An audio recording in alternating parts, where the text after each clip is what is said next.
She laughed when she said it. "He's just my work husband, babe. It's not cheating, it's office culture." That word just sat on the kitchen tile like blood on white porcelain. She poured wine like nothing had shifted. But it had, and I felt it. Something sharp had pierced the silence between us. That night, I watched her phone light up on the nightstand. No name, just a heart emoji. 1:37 a.m. She turned her back to me, asleep or pretending. I didn't ask, I didn't touch her. I just stared at the ceiling, counting each breath like a man drowning in shallow water. It started with small changes. She used to hum when she got ready for work. Now she checked her reflection 3 times and smiled at her phone before walking out the door. She came home later, tired, distant. The smell of unfamiliar cologne clinging faintly to her blouse like guilt in a bottle. I tried to believe her, tried, until one night while folding laundry, I found a receipt in her coat pocket. 2 entrees, wine, dessert, a hotel. Tuesday, the same night she said she was working late on that quarterly report. I didn't confront her. I memorized the total, $178.49.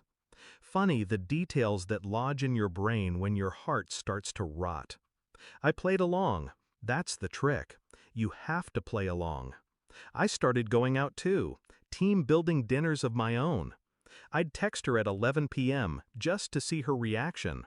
Sometimes she didn't reply. Sometimes she did. One-word answers. Okay, be safe. I began tracking patterns. Her phone passcode. Her Slack messages left open once, too long. I found him. Matthew. Mid-level manager, married. 2 kids. They called each other work spouses. She even joked about it during dinner once. "You should get a work wife," she smirked, fork stabbing her salmon. "Even things out." I smiled. So I did.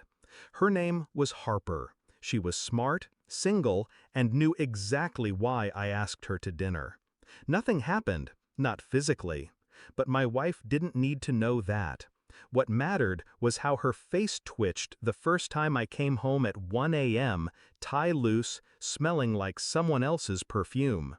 She didn't speak, just stared, then went to bed without a word. Good, I thought. Let it simmer. The final piece came quietly. A synced Google Calendar, left open on her laptop. Friday, team dinner, Matt, wine, kiss. I took a screenshot, printed it, slipped it into a plain envelope. No note. Left it on her pillow and went to work early. That night she was waiting at the table, eyes swollen, mascara dried at the corners. "You went through my things?" she croaked. I didn't sit, didn't blink. "You lied," I said. Her voice broke.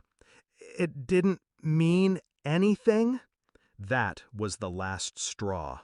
Not the cheating, not the hotel. The nothing of it. The way she buried her betrayal in euphemisms. I didn't yell. I didn't accuse. I just turned to the door. She followed me. "I messed up, okay? But you've been out late too, with that woman." My keys clicked in my hand. I turned.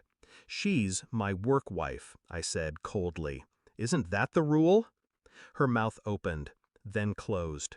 "You're a hypocrite," she whispered, eyes full of venom and regret. I shrugged. "You're a liar." Then I reached into my coat and handed her something else, a printed email from Matthew's wife. I had forwarded her everything, screenshots, calendar events, hotel receipts, all neatly organized in a PDF. I watched the color drain from my wife's face. She wanted to know who you were, I said. Now she knows. And then I handed her one last thing, a taxi card. "You'll want to stay somewhere else tonight." She didn't scream, she didn't cry. She just stood there, hollow, exposed, unraveling. It was almost disappointing. Almost. I didn't feel triumphant. I didn't feel victorious. I felt clean. like something rotting had finally been cut away. I sat alone in the living room after she left. The wine was still open on the table, half full, untouched. I poured it out. Then I poured another glass, different bottle, no label, and I drank in silence. No more rules, no more games, no more pretending. She taught me how to lie with a smile. I taught her how it ends. And when the cab pulled away, so did any reason I had to love her.